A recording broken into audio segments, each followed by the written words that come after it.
شاهدا ومبشرا ونذيرا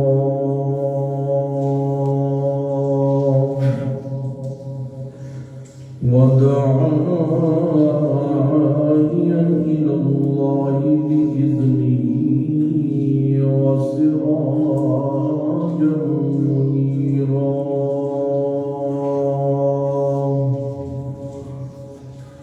وعلى آله وأصحابه أجمعين كثيرا كثيرا.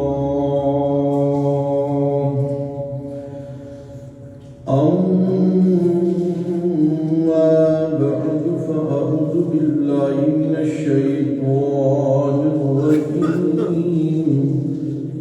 بسم الله الرحمن الرحيم.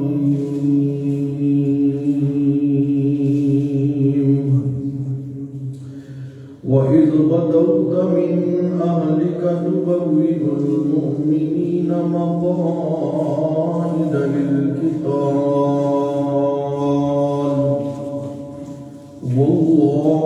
والله سميع عليم. إذ همت طائفتان منكم أن تفشلا والله وليهما وعلى الله فليتوكل المؤمنون.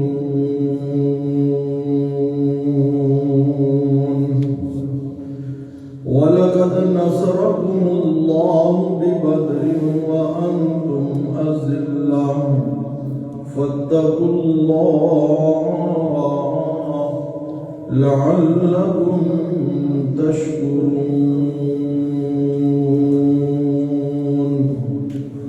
صدق الله العلي العظيم وصدق رسوله النبي الكريم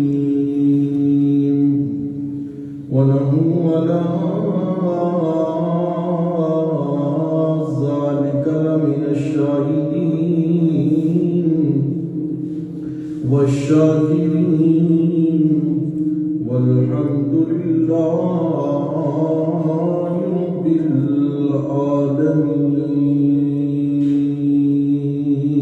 العالمين.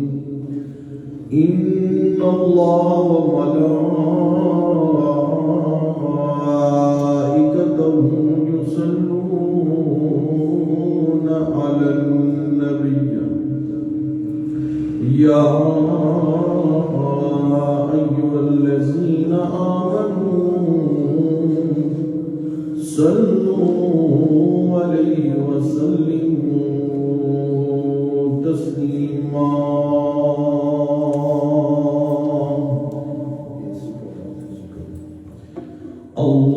اللهم صل على محمد وعلى آل محمد كما صليت على إبراهيم وعلى آل إبراهيم إنك حميد مجيد. اللهم بارك على محمد وعلى آل محمد كما باركت على إبراهيم وعلى آل إبراهيم إنك حميد مجيد.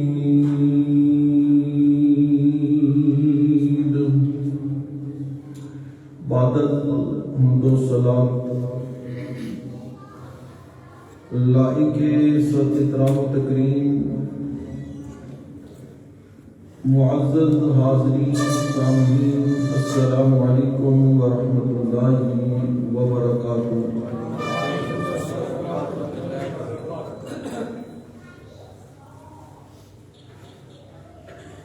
شوال المکرم کا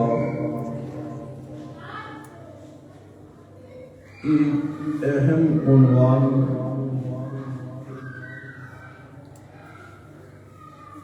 غزوہ احد ہے، جو اس مہینے کی 7 تاریخ کو وقوع پذیر ہوا تھا۔ اس واقعہ احد میں پیش آنے والے چند قرآنی مناظر آپ حضرات کے سامنے پیش کرنے کا ارادہ کر رہا ہوں۔ دعا فرمائیے کہ رب کریم مجھے بعض اپنے فضل و کرم سے بعض اپنی رضا کی خاطر بلا خوف و خطر، بلا حذر، بلا خوف لومۃ لائم احسن طریق پر حق بیان کرنے کی توفیق عطا فرمائے۔ وما توفیق الا باللہ علیہ توکلت و الیہ انیب۔ سامعین گرامی قدر، جیسے کہ آپ نے ماہ رمضان میں جنگ بدر کے حوالے سے سماعت فرمایا کہ اللہ کریم نے بدر کے میدان میں اسلام کا بول بالا فرمایا، کفر کا منہ کالا کیا۔ 70 کے قریب بڑے بڑے کافر مردار ہوئے، 70 کے قریب گرفتار ہوئے۔ اب اللہ پاک نے جب کفار کو ذلت امیر شکست سے دوچار کیا تو ان کے لواحقین، رشتہ دار، دوست، احباب میں شعلہ انتقام بھڑک اٹھا اور انہوں نے بڑے جوش اور جذبے سے مسلمانوں کے ساتھ لڑائی کرنے کی تیاری شروع کر دی کہ کسی طرح اہل اسلام سے بدلہ لیا جائے۔ 3000 کا لشکر جرار انہوں نے تیار کیا اور مدینے پر چڑھائی کے ارادے سے وہ نکلے۔ اب ادھر نبی پاک صلی اللہ علیہ وسلم اور صحابہ کرام کو کوئی پتہ نہیں کہ یہ اتنا بھاری لشکر جو ہے ہم پر حملہ آور ہونے کے لیے آ رہا ہے۔ حضرت عباس رضی اللہ تعالی عنہ نے، جو نبی پاک صلی اللہ علیہ وسلم کے چچے ہیں، انہوں نے اطلاع پہنچائی کہ اس طرح جو ہے ایک بہت بڑا لشکر وہ مدینے پر چڑھائی کرنا چاہ رہا ہے۔ پھر نبی پاک صلی اللہ علیہ وسلم نے اطلاع ملنے کے بعد کیا جی بولیے نا، اطلاع ملنے کے بعد جو شخصیت اطلاع کی محتاج ہو وہ عالم الغیب بھی نہیں ہوتی، وہ حاضر اور ناظر بھی نہیں ہوتی۔ عالم الغیب بھی اکیلا اللہ ہی ہے، حاضر ناظر بھی اکیلا اللہ ہی ہے، اللہ کے علاوہ کوئی نہیں۔ اور جو کسی کو مانے وہ پرانی حقیقت کا بھی انکار کرنے والا ہے اور نبی پاک صلی اللہ علیہ وسلم کی زبان سے نکلی حقیقت کا بھی انکار کرنے والا ہے، وہ مسلمان ہو سکتا نہیں ہے۔ خیر، نبی پاک صلی اللہ علیہ وسلم نے صحابہ کرام سے مشورہ فرمایا کہ مدینے کے اندر رہ کر دفاع کیا جائے یا مدینے سے باہر نکل کر ان کے ساتھ جائے, لڑائی کی جائے, ان کا راستہ روکا جائے. یہ پہلا موقع تھا کہ نبی پاک صلی اللہ علیہ وسلم نے رئیس المنافقین عبداللہ بن ابی بن سلول اس سے بھی مشورہ فرمایا کہ بھئی اس بارے میں کیا کرنا چاہیے. یہ عبداللہ بن ابی بن سلول وہی رئیس المنافقین ہے کہ جس کے گھر میں اللہ پاک نے ایمان کا بوٹا لگا دیا. بات سمجھ آ رہی ہے؟ نعرہ تکبیر. اس لیے کہ قرآن کہتا ہے اِنَّكَ لَا تَهْدِي مَنْ أَحْبَبْتَ وَلَكِنَّ اللَّهَ يَهْدِي مَن يَشَاءُ. میرے محبوب صلی اللہ علیہ وسلم ہدایت کے خزانے میں اللہ کے پاس ہے. میں اللہ جسے چاہتا ہوں ہدایت دے دیتا ہوں. میری چاہت سے بات بنتی ہے. کس کی چاہت سے بات بنتی ہے؟ ہاں. اور جب اس کے گھر ایمان کا بوٹا لگا, یہ مر گیا, اس کا بیٹا جس کا نام بھی عبداللہ ہے, وہ نبی پاک صلی اللہ علیہ وسلم کا سچا صحابی ہے, جانثار ہے, وفادار ہے. بات سمجھ آ رہی ہے کہ یخرج الحی من المیت ویخرج المیت من الحی. بات سمجھ آ رہی ہے؟ زندہ سے مردہ کو نکالنے والا کون؟ اور مردہ سے زندہ کو نکالنے والا کون ہے؟ اللہ ہی ہے. مومن کے گھر کافر کو پیدا کرنے والا بھی کون ہے؟ اللہ. اور کافر کے گھر ابراہیم کو پیدا کرنے والا بھی کون ہے؟ بات سمجھ آ رہی ہے؟ حضرت نوح پیغمبر ہے اور حضرت نوح پیغمبر کے گھر کافر بیٹا کنعان. بات سمجھ آ رہی ہے؟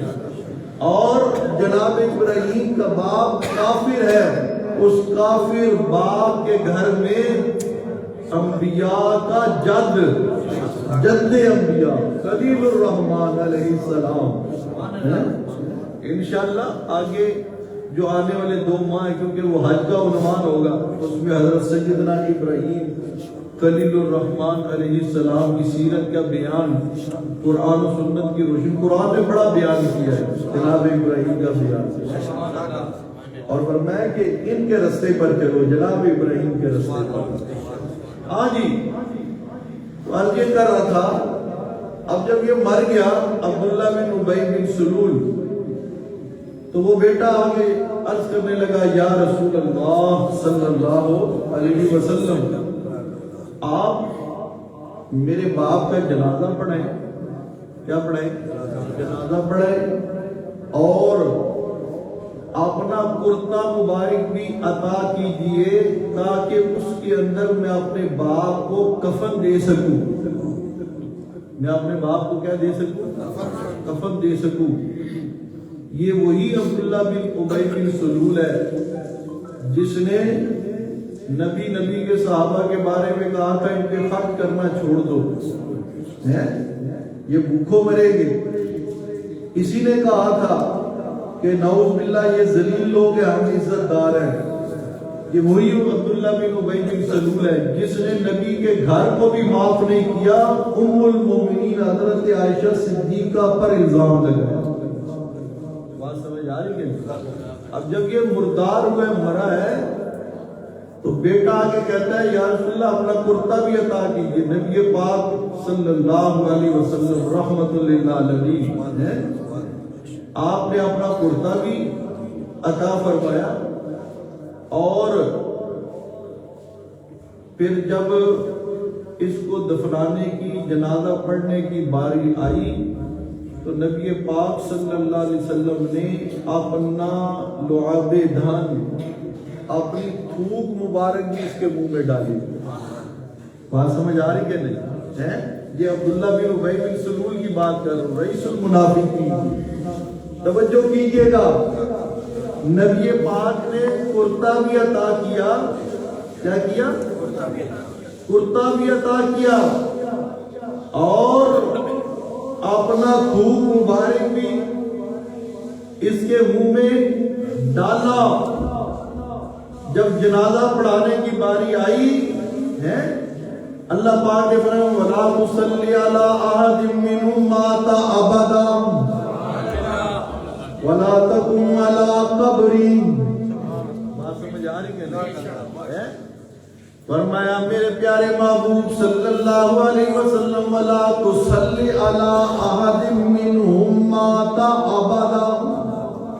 آئندہ ان میں سے کوئی مر جائے آپ نے اس کی نماز جنازہ پڑھانی نہیں ہے. بولیے نا نہیں ہے. ہاں جی نماز جنازہ پڑھانا تو دور کی بات. وَلَا تَقُمْ عَلَىٰ قَبْرِهِ. ان کی قبر پر ہاں جی توجہ کیجئے.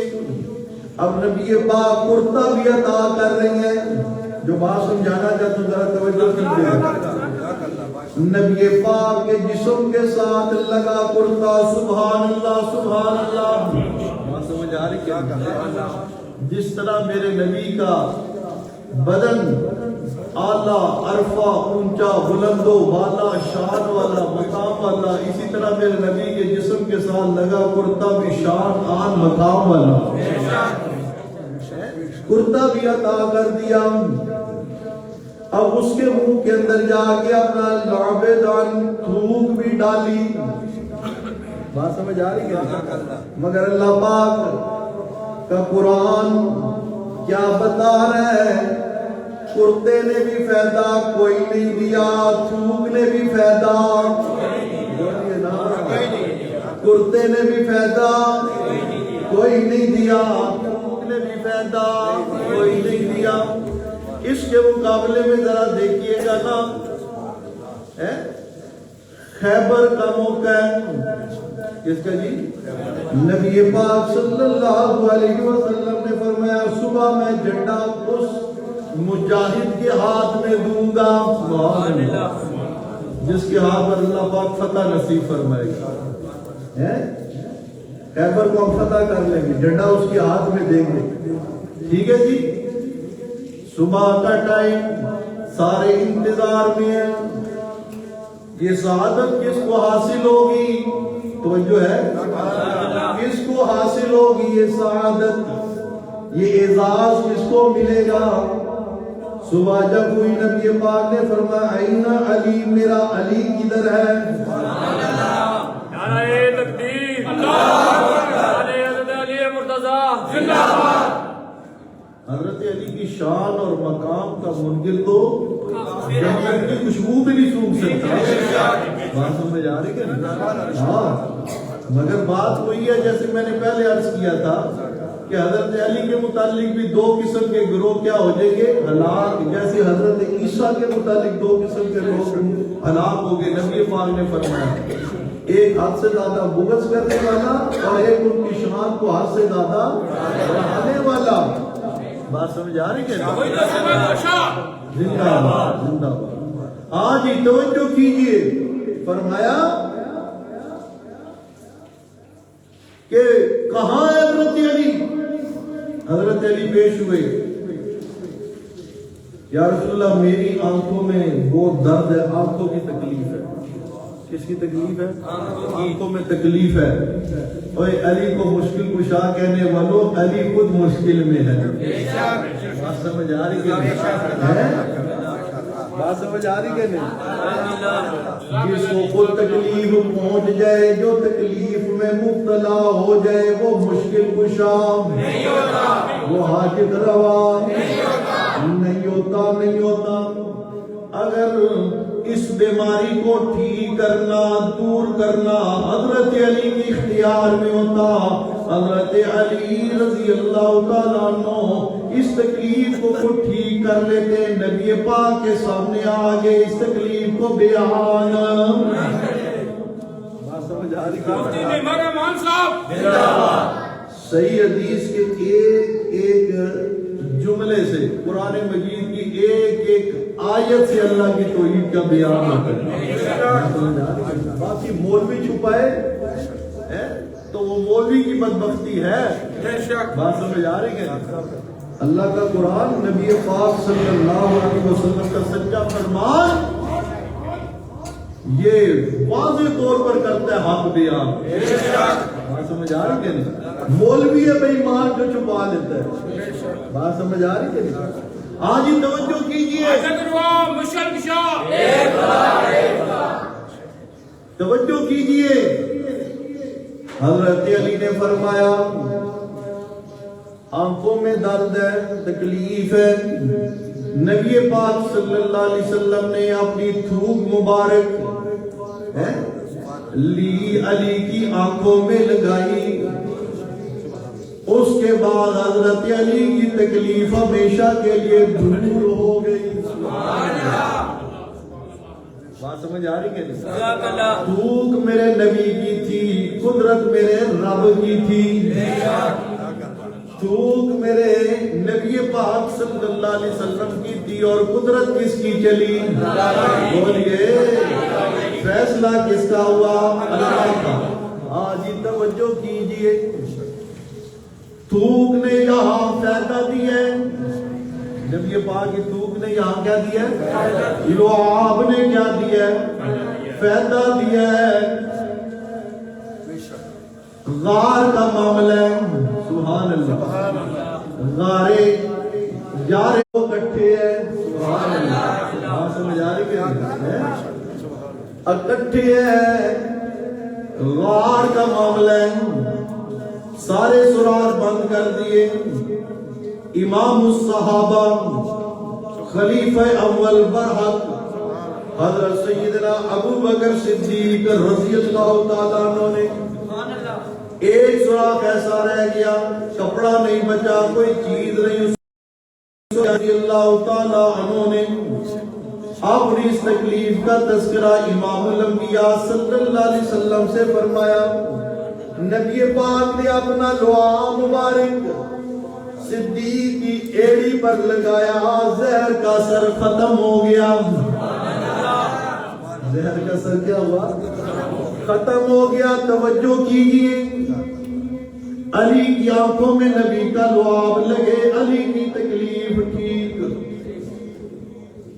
جناب سیدنا ابو بکر صدیق کی ایڑی پر سانپ ڈھس لے, وہاں نبی کا لعاب لگے, ابو بکر کی تکلیف دور, ختم. ادھر بھی لعاب نے فائدہ دیا حضرت علی کو, ادھر بھی لعاب نے فائدہ دیا سیدنا ابو بکر صدیق کو. اب ذرا توجہ کیجئے گا. مگر عبداللہ بن ابی بن سلول کے منہ کے اندر نبی پاک نے اپنا لعاب ڈالا, وہاں لعاب نے فائدہ کوئی نہیں دیا. اللہ مسئلہ سمجھانا چاہتے ہیں, نبی کا لعاب بھی وہاں فائدہ دیتا ہے جہاں اندر ایمان ہوتا ہے. جہاں اندر کیا ہوتا ہے؟ ایمان ہوتا ہے. ادھر علی تھا, اندر ایمان تھا, لعاب نے اثر کیا. ادھر ابو بکر صدیق تھا, اندر ایمان تھا, لعاب نے اثر کیا. عبداللہ بن ابی بن سلول کیونکہ منافق تھا, کافر تھا, اندر ایمان نہیں تھا. نہ کرتے نے فائدہ دیا, نہ لعاب نے فائدہ دیا. اس لیے ہر عمل کی قبولیت کے لیے شرط ایمان ہے. بات سمجھ آ رہی ہے نہیں؟ کیا ہے؟ ایمان ہے. ایمان نہ ہو, بات سمجھ آ رہی ہے نہیں؟ تو باپ پیغمبر ہو تو تب بھی کام نہیں آ سکتا, اور بیٹا جو ہے پیغمبروں کا دادا ہو تو وہ بھی کافر باپ کے کام نہیں آ سکتا. بات بنتی ہے تو ایمان سے بنتی ہے. کس سے بنتی ہے؟ ایمان سے. ہاں جی, پہلا موقع ہے عبداللہ بن ابی بن سلول رئیس المنافقین سے نبی پاک نے اس جنگ عہد کے موقع پر مشورہ کیا. ہاں بھائی, کیا مشورہ ہے؟ دفاعی پوزیشن اختیار کرنی چاہیے, مدینے کے اندر رہ کر یا باہر نکل کر لڑا جائے. اس نے کہا کہ مدینے کے اندر رہ کر جو ہے دفاعی پوزیشن اختیار کرنی چاہیے، ٹھیک ہے۔ اب جو ہے اس پر بحث مباحثہ شروع ہو گیا۔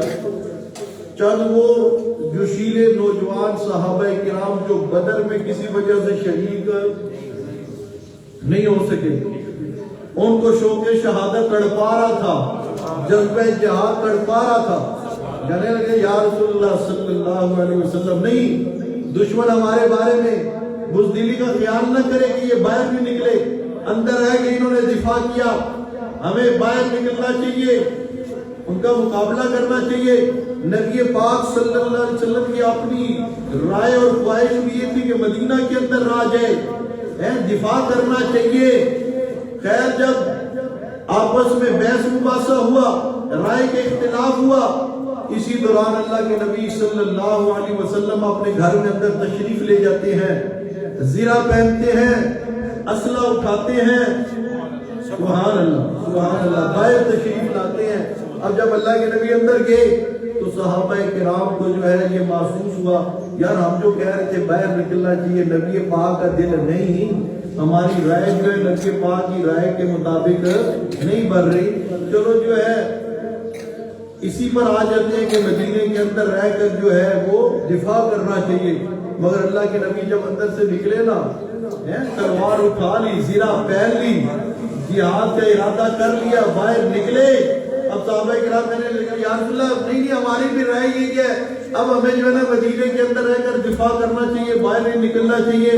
اللہ کے نبی صلی اللہ علیہ وسلم نے فرمایا یہ کسی نبی کی شان نہیں، وہ ایک دفعہ زرہ پہن لے، تلوار اٹھا لے، کافروں سے لڑے بغیر واپس اتار دے، یہ نہیں ہو سکتا۔ بات سمجھ آ رہی کہ نہیں؟ امام الانبیاء زندہ باد۔ ہاں جی توجہ کیجئے، یہ بھی نبی پاک کا مقام ہے، یہ بھی نبی پاک کی سیرت ہے۔ بات سمجھ آ رہی کہ نہیں؟ آج لوگ میٹھی میٹھی سیرتیں بیان کرتے ہیں، اور جہاں جہاد کا نام آ جائے وہاں انہیں قبض ہو جاتی ہے۔ کیا ہو جاتی ہے؟ ہاں توجہ کیجئے، یہ بھی میرے پیارے پیغمبر صلی اللہ علیہ وسلم کی سنت اعلیٰ ہے۔ فرمایا کہ یہ پیغمبر کی شان نہیں ہے کہ وہ ایک دفعہ زرہ پہن لے، اسلحہ اٹھا لے اور جہاد کیے بغیر پھر اتار دے، نہیں ٹھیک ہے باہر نکلیں گے، باہر جا کے مقابلہ کریں گے۔ اب یہ لشکر نکلے ایمان والوں کا جس کی تعداد 1000 ہے، کتنی؟ 1000 ہے، اس میں 300 افراد عبداللہ بن ابی بن سلول رئیس المنافقین کے ساتھی بھی ہیں اس 1000 میں، وہ بھی نکلے ہیں نبی پاک صلی اللہ علیہ وسلم کے ساتھ۔ اب جو ہے احد کے پاس جا کر اب یہ خیمہ زن ہو گئی ہے، ایمان والوں کا لشکر وہاں پہنچ گیا احد کے پاس، احد کے میدان میں توجہ کیجئے۔ اب اللہ کا قرآن فرماتا ہے وَإِذْ غَدَوْتَ مِنْ أَهْلِكَ تُبَوِّئُ الْمُؤْمِنِينَ مَقَاعِدَ لِلْقِتَالِ۔ اللہ کا قرآن نقشہ پیش کر رہا ہے، سبحان اللہ۔ فرمایا وَإِذْ غَدَوْتَ مِنْ أَهْلِكَ تُبَوِّئُ الْمُؤْمِنِينَ مَقَاعِدَ لِلْقِتَالِ وَاللَّهُ سَمِيعٌ عَلِيمٌ۔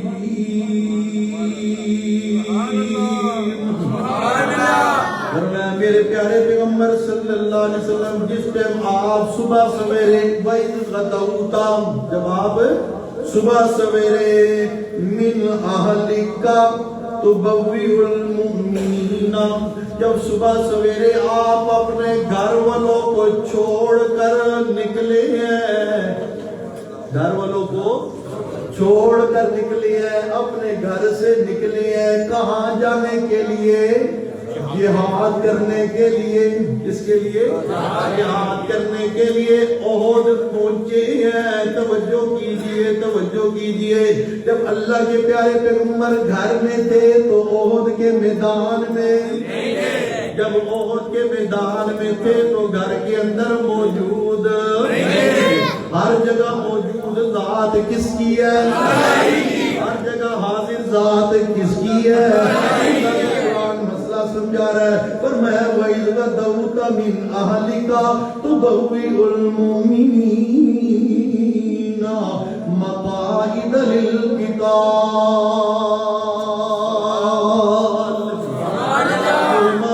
جب آپ صبح سویرے گھر سے نکلے ہیں اور ایمان والوں کو، کن کو؟ کن کو؟ ایمان والوں کو۔ اللہ پاک ابھی جنگ شروع نہیں ہوئی ہے، توجہ، جنگ شروع نہیں ہوئی ہے۔ اللہ کیا فرما رہے ہیں؟ یہ مومن ہے۔ یہ کون ہے؟ مومن ہے۔ بات سمجھ آ رہی کہ نہیں؟ یہ کون ہے؟ مومن ہے۔ مومن ہے جو جنگ کرنے کے لیے نکلے ہیں آپ کے ساتھ بدر احد کی شکست پر، عارضی شکست پر ہیں، اور وہ اچانک جو حملہ میں آگے عرض کروں گا ہوا، اس پہ بکواس کرنے والوں، تمہاری بکواس رب کے فرمان کے مقابلے میں چل سکتی نہیں ہے۔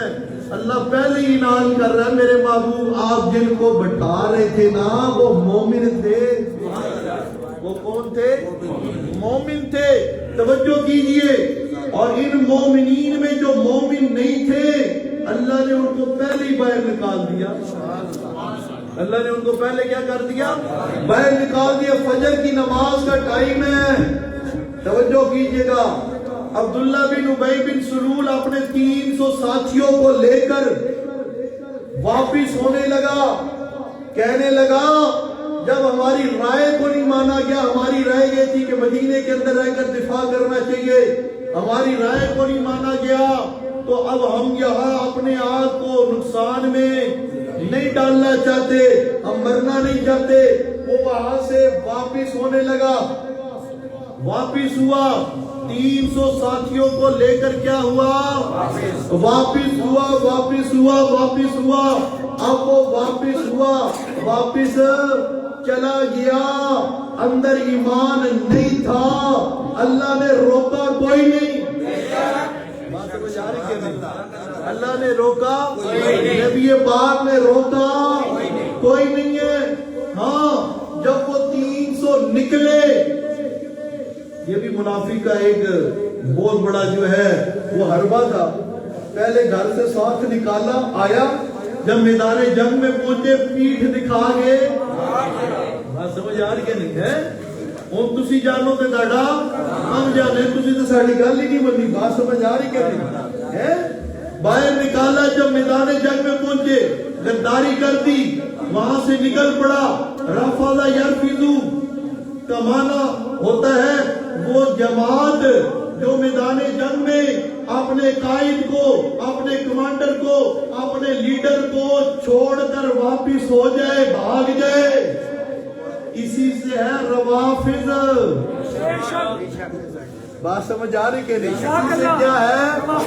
یہاں سے روافض کی ابتدا ہو رہی ہے۔ رافضی وہ ہوتا ہے جو نبی اور نبی کے صحابہ کو میدان میں اکیلا چھوڑ کر خود وہاں سے بھاگ جاتا ہے۔ بات سمجھ آ رہی کہ نہیں؟ لہذا ان رافضیوں پر خدا کی بات سمجھ آ رہی کہ نہیں؟ جو نبی کے صحابہ کو میدان میں چھوڑ کر کیا ہوگے؟ ہاں جی، توجہ کیجئے، یہ نکل گئے، یہ تو نکل گئے۔ اب اللہ کے نبی صفے درست کروا رہے ہیں۔ کیا کروا رہے ہیں؟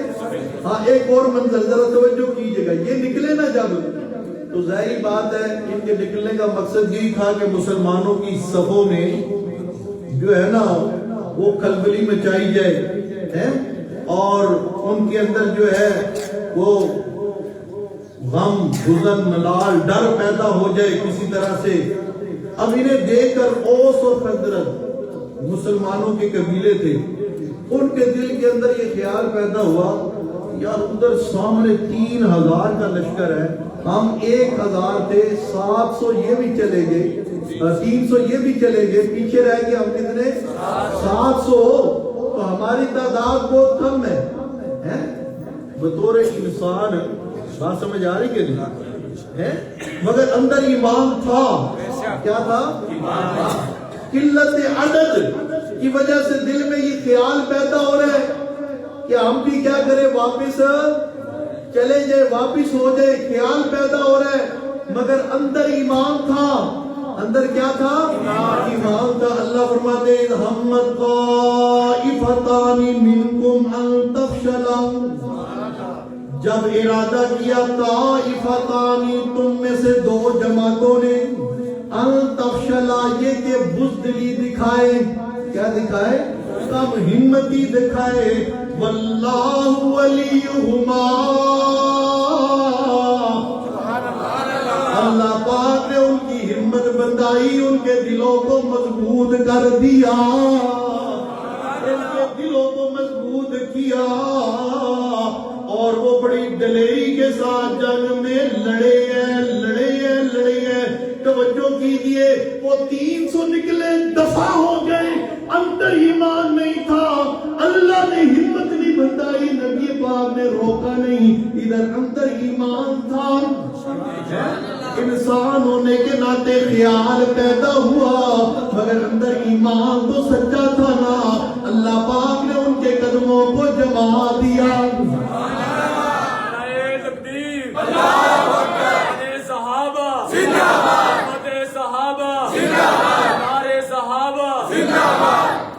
بکواس کرتے ہو نبی کے صحابہ پر، قرآن کہتا ہے اذ ہمت طائفتان منکم ان تفشلا، یہ اذ ہمت طائفتان منکم، یہ اوس اور خزرج کے جو صحابہ کرام تھے بزرگ، وہ کہا کرتے تھے اس جملے میں پہلے شروع میں عتاب ہے اللہ کی طرف سے، ناراضگی کا اظہار ہے، اذ ہمت طائفتان منکم ان تفشلا، کہ جب تم میں سے دو گروہوں نے، جماعتوں نے بزدلی کا مظاہرہ کرنا چاہا، آگے ساتھ ہی اللہ نے فرمایا واللہ ولیہما، قرآن واللہ ولیہما، بات سمجھ آ رہی کہ نہیں؟ واللہ 123 نمبر آیا سورہ آل عمران، واللہ ولیہما، فرمایا کہ اللہ ان کا کارساز تھا، اللہ ان کا مددگار تھا، اللہ ان کا حامی و ناصر تھا۔ فرمایا پہلے اللہ نے ہمیں عطا فرمایا، اس کے بعد واللہ ولیہما کہہ کے اللہ نے ہمیں خوشخبری سنا دی۔ ہم اس خوشخبری کی وجہ سے اس عتاب کو بھول گئے، کیونکہ یہ خوشخبری کہ میں اللہ تمہارے ساتھ ہوں، اس عتاب سے بہت بڑی ہے۔ بات سمجھ آ رہی کہ نہیں؟ آپ توجہ کیجئے، جدھر اندر ایمان نہیں تھا وہ چلے گئے، دفاع ہو گئے، جدھر اندر ایمان تھا تھوڑی دیر کے لیے بزدلی کا خیال پیدا ہوا، اللہ نے دلوں کو کیا کر دیا؟ بولیے، دلوں کو مضبوط کر دیا، مضبوط کر دیا۔ اب اللہ ان کے بارے میں فرماتا ہے وَإِذْ غَدَوْتَ مِنْ أَهْلِكَ تُبَوِّئُ الْمُؤْمِنِينَ، بات سمجھ آ رہی کہ نہیں؟ او میرے پیارے پیغمبر، وہ ٹائم جب آپ صبح سویرے گھر سے نکلے اور ایمان والوں کو بٹھا رہے تھے مقاعد للقتال، چلا کرنے کے لیے، تسبیح کرنے کے لیے، ذکر کی محفل کرنے کے لیے، نہیں فرمایا مقاعد للقتال، ایمان والوں کی صفیں درست کروا رہی ہیں، انہیں بٹھا رہی ہیں اپنے اپنے مورچوں پر، اپنے اپنے مقام پر، مقاعد للقتال، قتال کے لیے، جہاد کے لیے، کافروں کے ساتھ لڑائی کے لیے، ان کی گردنیں اڑانے کے لیے۔ اللہ نے لفظ استعمال کیا، بھی جنگ شروع نہیں ہوئی مومنین کا، کس کا؟ مومنین کا، کس کا؟ مومنین کا، کہ نبی کے ساتھ یہ جو جنگ احد میں اب شریک ہے، یہ کون ہے؟ بولیے کون ہے؟ کبھی ایسا ہو سکتا ہے اللہ کسی کو مومن کہے بعد میں وہ غیر مومن ہو جائے؟ اللہ کو پتہ ہی نہ چلا ہو، نعوذ باللہ، ہیں؟ بولیے نا، یا روافض والا عقیدہ اپنا لو، جب کوئی کام ہو جائے تو پھر اللہ کو پتہ چلتا ہے، پہلے اللہ کو بھی پتہ نہیں ہے۔ بات سمجھ آ رہی کہ نہیں؟ توجہ، ابھی لڑائی شروع نہیں ہوئی، جو شریک ہیں جنہیں نبی پاک مورچوں پر مومن کے لفظ مومن بولا ہے اور اللہ علیم بذات الصدور ہے. اللہ ہر چیز کو جاننے والا ہے. بات سمجھ آ رہی ہے؟ اللہ ہر چیز کو جاننے والا ہے. جو یہ بکواس کرتے اور عورت کے میدان میں بھاگے تھے، یہ کیسے مومن؟ تیری جھوٹی گندی زبان سے گندی بکواس تو ہو سکتی ہے، رب کا قرآن صحابہ کے ایمان کی گواہی عورت کے میدان میں بھی دے رہا ہے.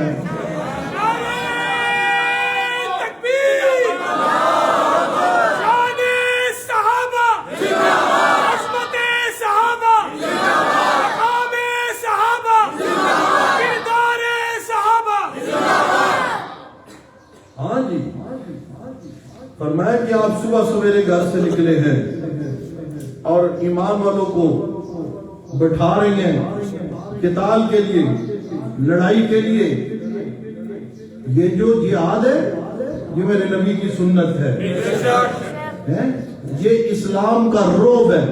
جذبہ جہاد اگر ختم ہو جائے مومن کے اندر سے تو نہ وہ ہندو کے ساتھ لڑ سکتا ہے، نہ وہ یہودی کے ساتھ لڑ سکتا ہے، نہ وہ کسی اور کافر کے ساتھ لڑ سکتا ہے.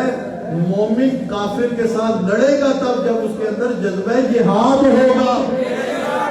کیا ہوگا؟ جذبہ جہاد ہوگا. اگر یہ جذبہ جہاد ختم ہو جائے تو ہندو کے ساتھ بھی لڑائی نہیں لڑی جا سکتی. یہ تو جذبوں سے لڑی جاتی ہے. اور جذبہ کیا ہوتا ہے؟ میں ایمان والا ہوں، یہ کافر ہے، یہ مرے گا، یہ مردار ہوگا، میں اس کے ہاتھوں مروں تو تب بھی جنت، جب میرے ہاتھوں یہ مر گئے تو تب بھی کیا ہے؟ بات سمجھ آ رہی ہے؟ اللہ فرماتے ہیں نا، میں نے ایمان والے کے جان اور مالوں کو خرید لیا بِأَنَّ لَهُمُ الْجَنَّةَ. اس کے بدلے میں جنت کے بدلے میں. اور یہ کرتے کیا ہے کہ یہ کافروں کو مارتے بھی ہیں، کافروں کے ہاتھوں مر بھی جاتے ہیں. سورہ توبہ. بات سمجھ آ رہی کہ نہیں ہے؟ ہاں جی، توجہ کیجئے. لہذا ایسا جہاد جہاں کفر اور اسلام کی لڑائی ہو. کس کی لڑائی ہو؟ بولیے بولیے، کس کی لڑائی ہو؟ توحید اور شرک کی لڑائی ہو، ایمان اور کفر کی لڑائی ہو. ایسے جہاد کا جو منکر ہے وہ قرآن کا منکر ہو کر پکا کافر ہے.